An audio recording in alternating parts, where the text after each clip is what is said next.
Eu vou deixar aberto, porque aí se vocês quiserem falar alguma coisa, vocês falam. Quem quiser fechar por causa de barulho, fecha. Fiquem à vontade, tá bom? Então, vamos lá. Capítulo 17. Então, a gente estava falando ali, a última vez que a gente falou foi a respeito, né, daquela promessa deles terem um filho, e o tempo todo, tanto Abrão quanto Sarai achavam que esse filho teria que vir de uma outra forma, sem ser por Sarai, porque ela era já avançada de idade e ela era estéril.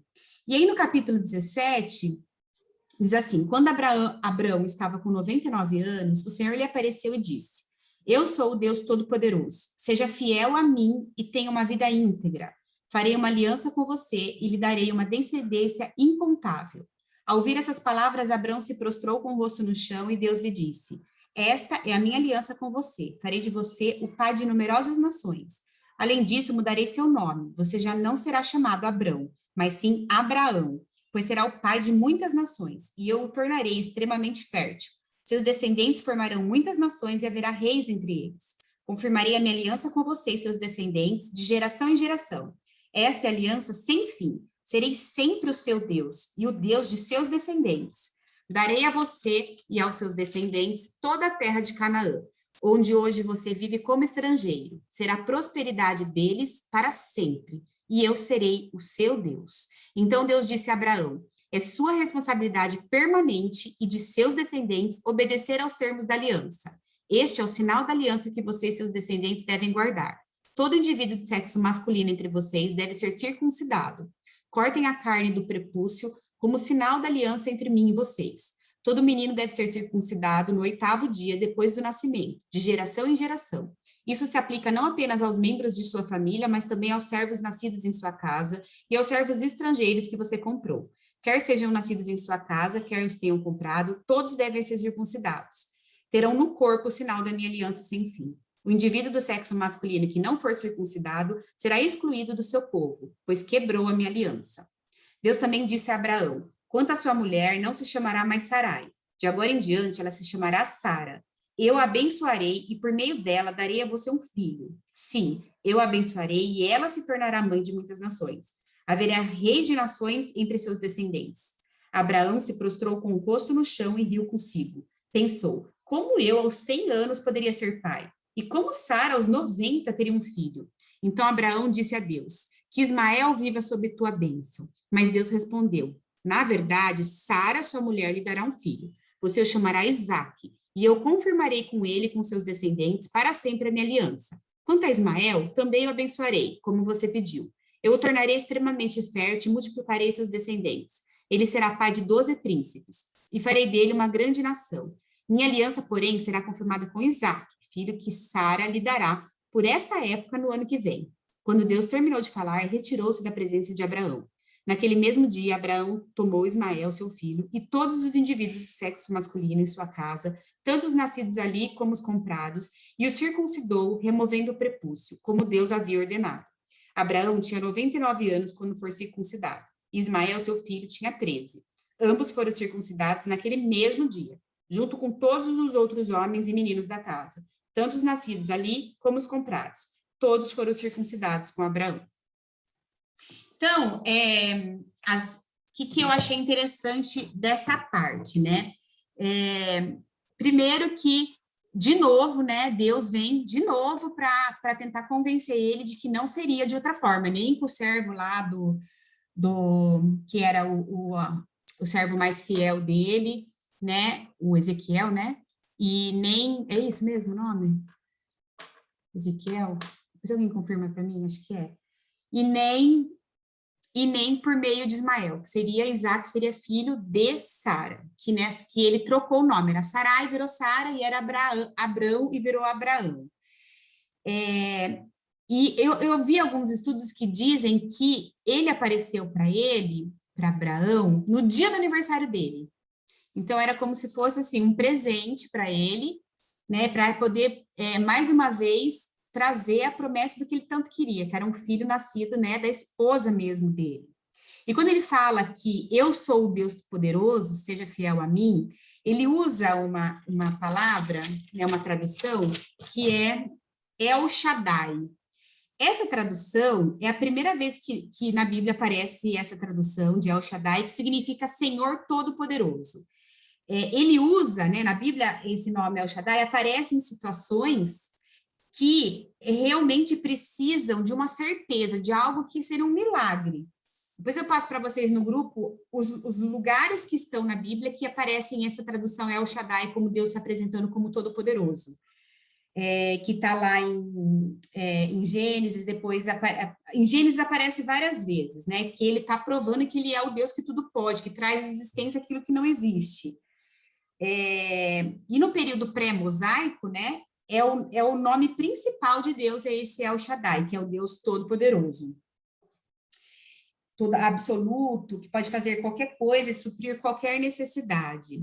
E a gente percebe que Deus é que toma a iniciativa nesse pacto, né, nesse relacionamento pactual. Ele vem no dia do aniversário dele como algo para firmar uma aliança, como se fosse um presente mesmo. E aí fala que Deus, ele dá limites a tudo e a todos, e ele é suficiente para tudo e todos. Então, ele está determinando ali como seria, ele está determinando o tempo, é ele quem determina a forma como isso vai acontecer, porque se não fosse dessa forma, seria algo muito natural, que os homens poderiam dizer, ele teve filho porque é normal o homem e a mulher ter filho, mas precisou deles chegarem numa idade avançada para provar que isso aconteceu pela graça, misericórdia, pelo poder de Deus, porque não teria outra forma se não fosse pelo poder de Deus. Pelo natural, eles não conseguiriam cumprir isso, né? Porque ela já estava com 100 anos, ele já estava com 100 anos, ela já estava com idade avançada, ela, além de ser estéril, ela já estava mais velha. Então, e aí o que acontece? Ele fala, mas você tem uma parte nesse pacto, tem uma responsabilidade. Então, toda revelação, ela traz uma responsabilidade. Depois dele se revelar a Abraão, ele fala, ande na minha presença e ser perfeito, né? Seja fiel a mim e tenha uma vida íntegra. Em outras traduções, diz... Cadê? Eu acho. Perfeito aqui significa não a perfeição de santidade, porque né, nenhum deles era santo. A perfeição que ele quis dizer aqui significa relacionamento íntegro, ou seja, ele está inteiro para Deus, ele quer que ele seja íntegro. Íntegro não significa perfeito em santidade, significa se doar de inteiro para Deus. Por isso que ele fala, seja fiel a mim e tenha uma vida íntegra. Lá em Êxodo 6:9, Noé também, né? Fala que Noé era um homem justo e era a única pessoa íntegra, lembra?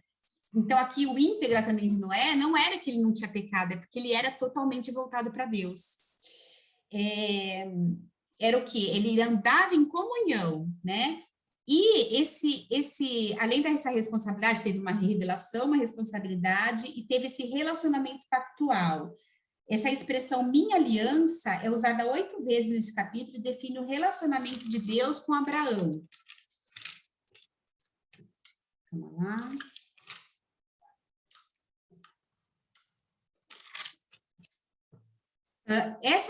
Esse pacto tinha 3 divisões. Tinha a parte de Deus, a parte de Abraão e tinha a parte de Sara. A parte de Deus era, farei de você pai de numerosas nações, tornarei extremamente fértil, confirmarei minha aliança com você de geração em geração, darei a você e seus descendentes toda a terra de Canaã e eu serei o seu Deus. Essa era a parte de Deus. A parte de Abraão era da responsabilidade permanente dele. O que é permanente? Que não tem fim. E dos seus descendentes obedecer aos termos da aliança. Eles tinham que se circuncidar, né? Esse circuncidar era como se fosse uma marca na pele, na carne daquilo que Deus estava fazendo. Ele queria marcar na carne deles, né? Para que não fosse esquecido. Eu acredito, eu vi em alguns lugares escrito que essa questão de ser, né, lá, né, no órgão do homem, era porque tinha a ver com fertilidade. Então, onde mais poderia ser essa marca, né? Então, por isso que era no prepúsculo, porque isso também tá ligado com essa questão de fertilidade. Quem deu a Abraão essa possibilidade de ser fértil foi Deus, porque ele não tinha mais condições naturais de ser, né? E eu acho que uma questão também de obediência, porque não é uma coisa tão simples de fazer, né? Não é um tipo, eu aceito. Era uma coisa que vocês tinham que demonstrar através de uma atitude até de coragem. E a parte de Sara era que ela também mudaria o nome dela, ela também seria abençoada, e ela seria, né, mãe de muitas nações. Apesar dela ter bobeado na fé, ela era uma mulher de fé. Então, ela teve participação nesse pacto. E uma quarta coisa que aconteceu nessa parte teve uma adoração, ele curvou-se até o chão, isso era um sinal de devoção, se prostrou com o rosto em terra, e era típico de culto, né? A gente vê que, né, até em alguns lugares ainda é comum eles abaixarem a cabeça, era uma reverência mesmo. Diante do quê? Da majestade de Deus. Era um reconhecimento da sua condição humana frente à majestade de Deus. Era uma expressão profunda de reverência e confiança, também de alegria, se prostrar diante de Deus. O ser humano aceita o caminho escolhido por Deus. E a prostração é a expressão física do amém, né? Quando a gente fala amém, amém significa assim seja. Então, isso para eles era uma reverência do tipo, estou aceitando, estou concordando, sei do meu tamanho, tamanho da majestade do Senhor, né? E a mudança de nome de Abraão para Abraão, o que significa Abrão? Era o grande pai, e Abraão era pai de multidões. Então, é como se ele tivesse estendido, né, o tamanho do alcance dele. Antes, o nome dele significava grande pai, mas agora iria significar pai de multidão. Isso é o quê? O sobrenatural de Deus, né? Um homem cujo corpo já estava amortecido, né? Deus promete fazê-lo fecundo de forma extraordinária. Não era que ele ia ter um filho, ele ia ser pai de multidões, né? Então, imagina, eles tinham um papel muito importante ali de crer, né? É uma coisa assim, que a fé, ela é aquilo lá, é a nossa aposta frente àquilo que Deus está falando. Muitas vezes foge totalmente daquilo que a gente acha que pelo natural poderia acontecer, mas eu acho que aí que cabe o tamanho da bênção. Eu acho que o tamanho da bênção é o tamanho do crédito que a gente põe na confiança em Deus. Quanto mais a gente acredita, mais ele vai fazer. Quando a gente fica em dúvida, que nem fala em Tiago, quando a gente está com a mente dividida e a gente tem aquela fé que é inconstante, que ela é que nem onda do mar, vem um vento, a minha fé vai para lá, vem outro vento, a minha fé vem para cá, fala que quem é assim não consegue nada. Por quê? Porque tem a mente dividida, não acredita, não entra com a parte dele, que é a confiança, né? Fala que a circuncisão era um sinal da carne, mas que tem um significado espiritual, e ela é substitutiva com a vinda de Jesus, porque quando veio Jesus, a prova de que a gente crê não era mais a questão do circuncidão, era a questão do batismo. Por isso que lá em Atos, né, lá em Gálatas, principalmente, Paulo pega tanto nessa parte, porque mesmo passando o que era o evangelho com a vinda de Jesus, que seria pela graça e não mais pelo sacrifício, muitas pessoas queriam justificar a sua fé em cima de rituais. Eu estou cumprindo, eu sou circuncidado, né? Eu respeito o sábado, eu dou esmola. E, na verdade, isso aqui não significava mais nada no sentido de porque eu faço isso, eu estou fazendo a vontade de Deus.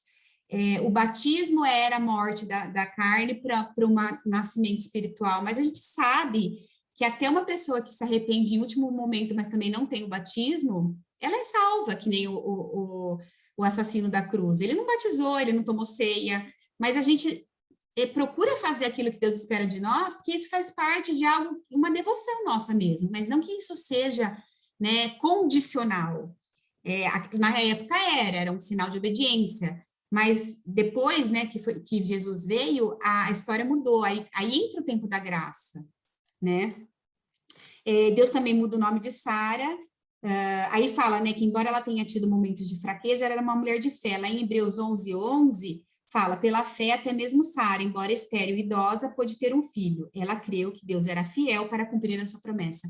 Então, ela, apesar de ter algumas vezes feito coisas tipo, vou dar minha serva para acelerar aí de Deus, ela é uma mulher de fé. A gente também tem várias, né, escorregadas, e a gente vê por isso que Deus considera a gente, o plano dele para a nossa vida, mesmo que em alguns momentos a gente enfie os pés pelas mãos.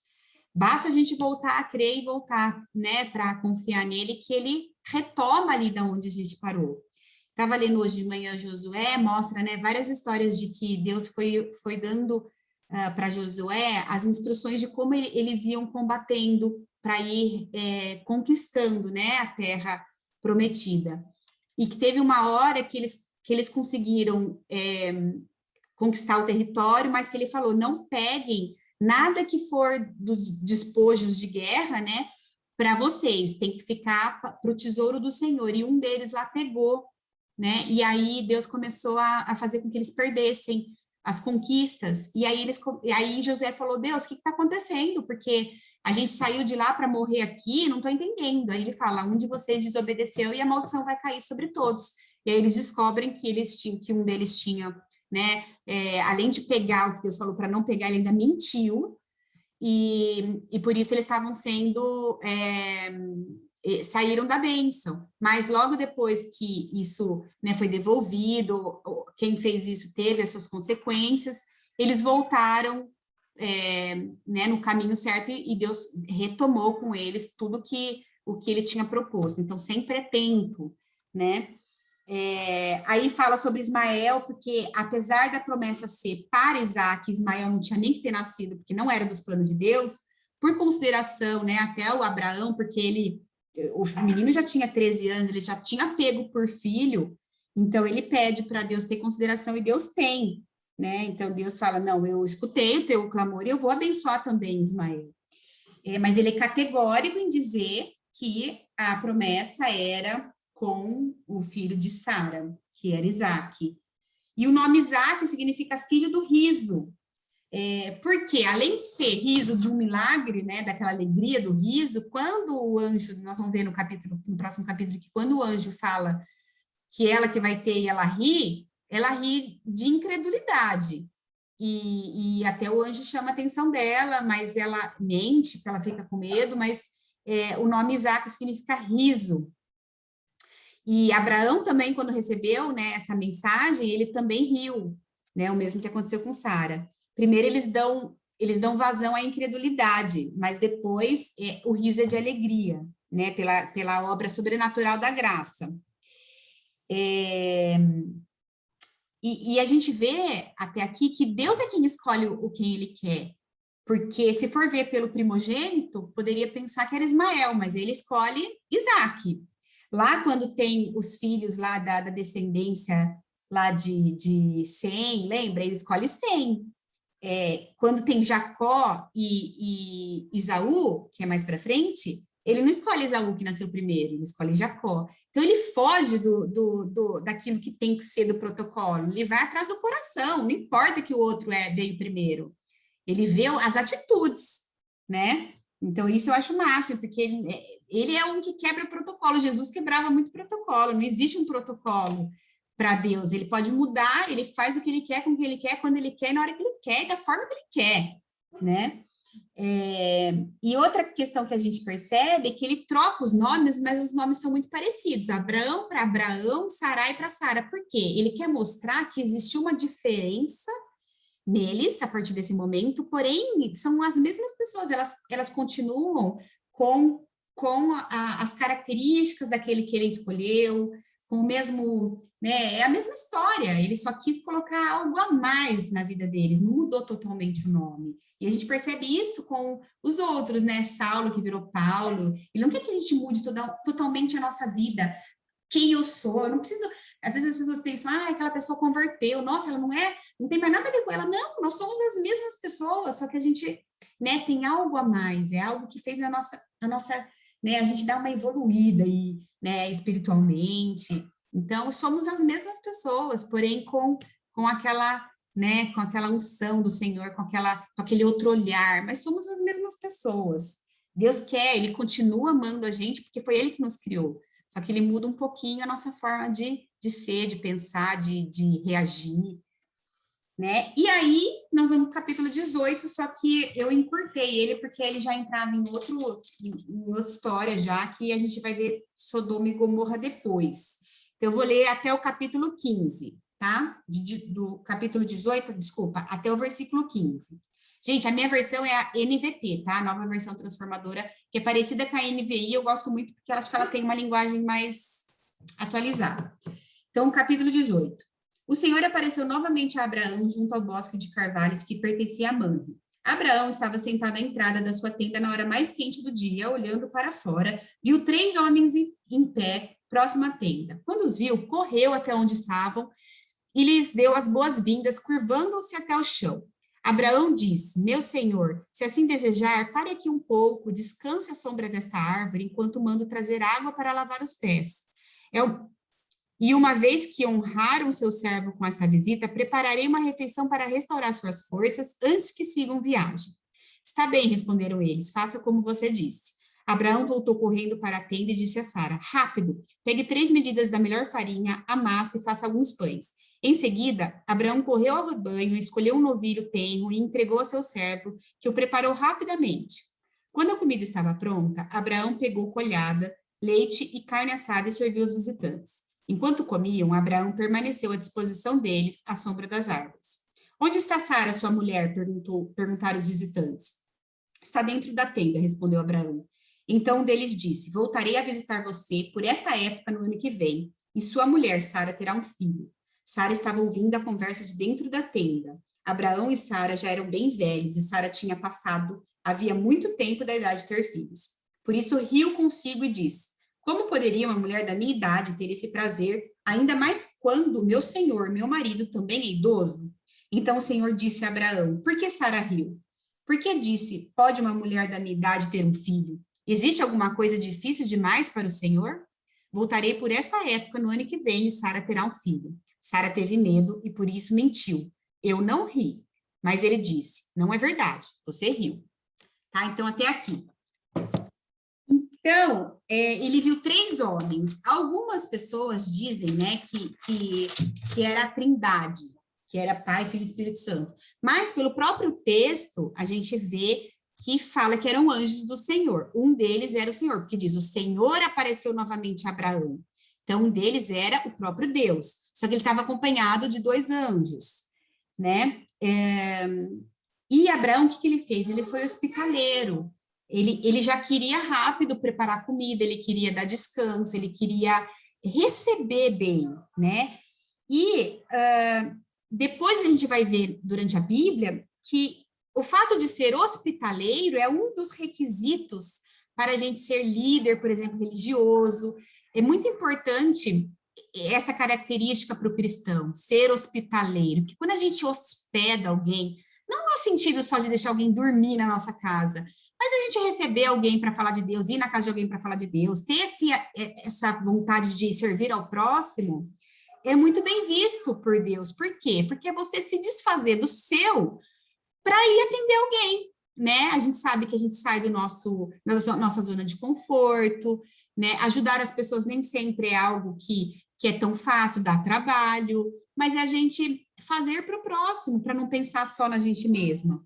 E a gente vai ver isso lá, se vocês quiserem anotar sobre essa questão de ser hospitaleiro, 1 Timóteo 3, 2. 1 Timóteo capítulo 3, versículo 2, e lá em Tito, capítulo 1, versículo 8. Depois vocês dão uma lida lá. E aí, lá em Hebreus 13, 2, provavelmente também a gente fala sobre essa passagem, porque ele fala assim, ó: não negligencies a hospitalidade, pois alguns, praticando-a sem o saber, acolheram anjos. Então, vai saber se muitas vezes aparecem pessoas na nossa vida que a gente pode falar de Deus e não é um próprio anjo do Senhor que a gente está recebendo, né? Olha aí, tem 3 anjos aqui no nosso estudo. A gente não sabe, né?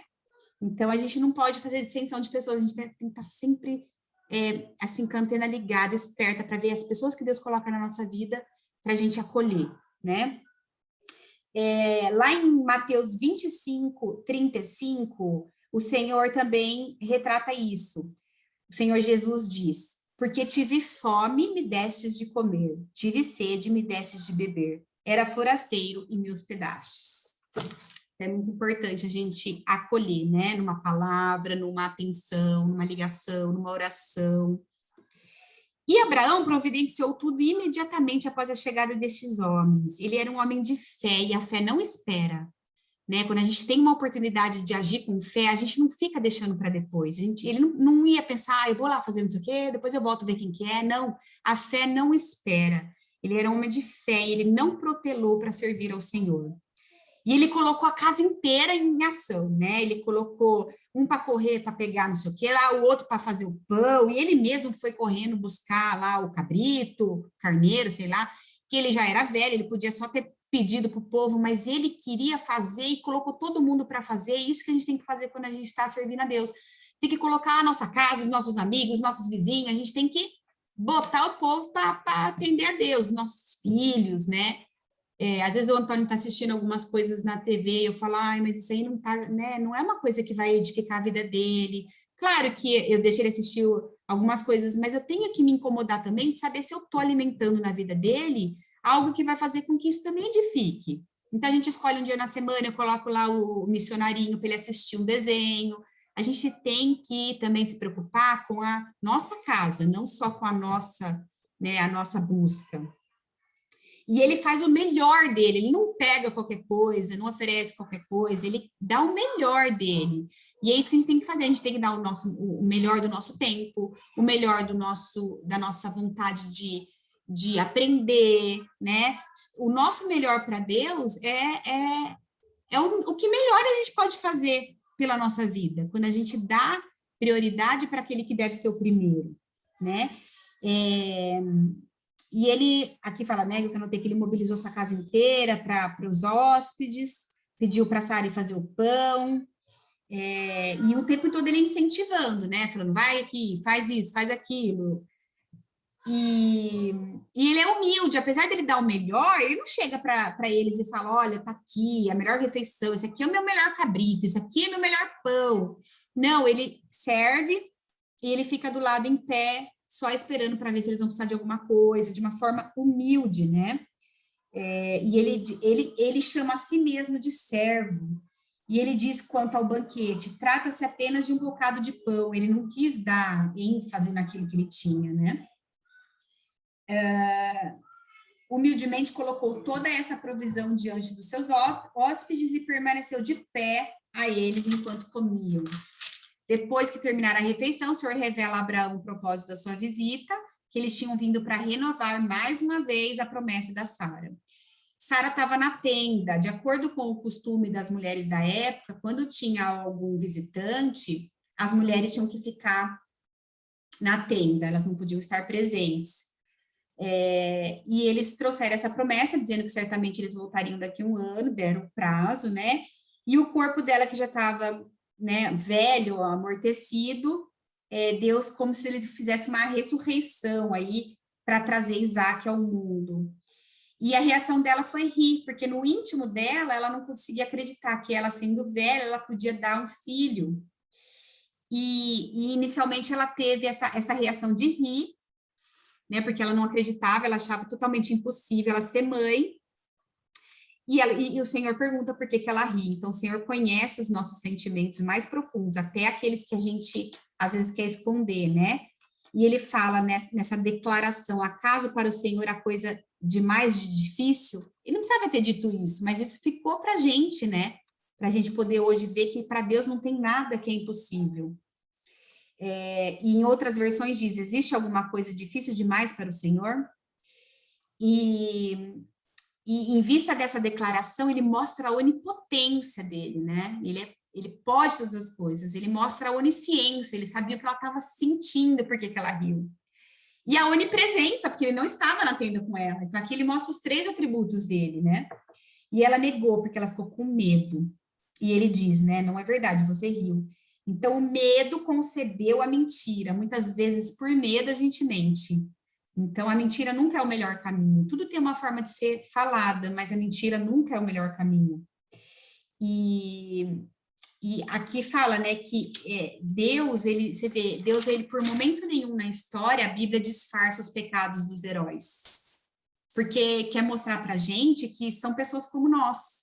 São pessoas que, apesar de serem escolhidos, são pessoas que patinam, às vezes, na fé, que mentem por medo, né? Então, assim, não tem privilégio de dizer, ai, né, esse protecionismo, porque foi escolhido, então deixa para ele, tudo bem. Não, ele revela, viu por quê? Está duvidando que é alguma coisa difícil? Então, muitas vezes, quando a gente estiver duvidando, a gente tem que pensar que Deus pode estar pensando, por que ela está duvidando? Se na minha palavra eu falo, apenas creia, seja corajosa, todas as coisas cooperam para os que amam a Deus, aos meus filhos eu dou enquanto dormem. E a gente fica duvidando, aquela coisa de ficar levando aquela dúvida, porque minha vida, porque...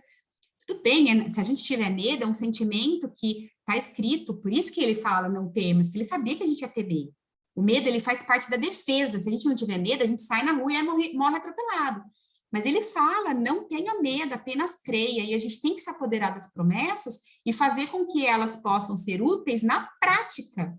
Porque se a gente não trouxer para a prática, não passa de simples anotação. E isso é maravilhoso quando a gente entende que serve para a gente, porque muitas vezes a gente sabe falar para os outros, mas na hora que a gente tem que praticar, a gente vacila, né? Então, se a gente busca Deus, se a gente ama Deus, a gente tem que usar todos esses ensinamentos para trazer para a nossa prática, para que a gente possa, a partir de pequenas coisas, Deus nos dá coisas maiores. Se a gente não obedecer nas pequenas coisas, não acreditar nas pequenas coisas, como que ele vai dar coisas grandiosas? A gente vai dizer que foi quem? Foi obra da sorte, né? Então, é isso as minhas anotações. Alguém quer abrir para falar? O que também achou? O que veio no coração?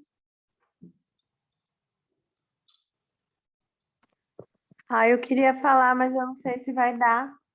Dá, a gente abre o outro se precisar. Não, tô falando por causa do nenê. Vamos ver se ele para de Tá. gritar. Essa parte que você falou de Sara, né? Me chama a atenção também que ela era uma mulher de fé, mas ali ela duvidou, né? Mas depois dessa experiência que ela teve com Deus, com certeza ela teve mais fé ainda, né? E na nossa vida é assim, né? Lógico, a gente tem que confiar em Deus, mas a gente também duvida. A gente muitas vezes acha que não vai dar, mas se a gente persevera e se a gente confia em Deus, é o caráter aprovado que vai gerar em nós.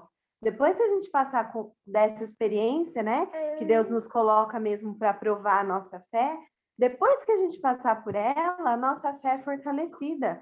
E aí você consegue passar por outra e outra, confiando em Deus, né? Então, essas experiências, como Sara teve, de duvidar, fazem parte também do nosso dia a dia, mas se a gente perseverar, a gente vai sair maduro na fé.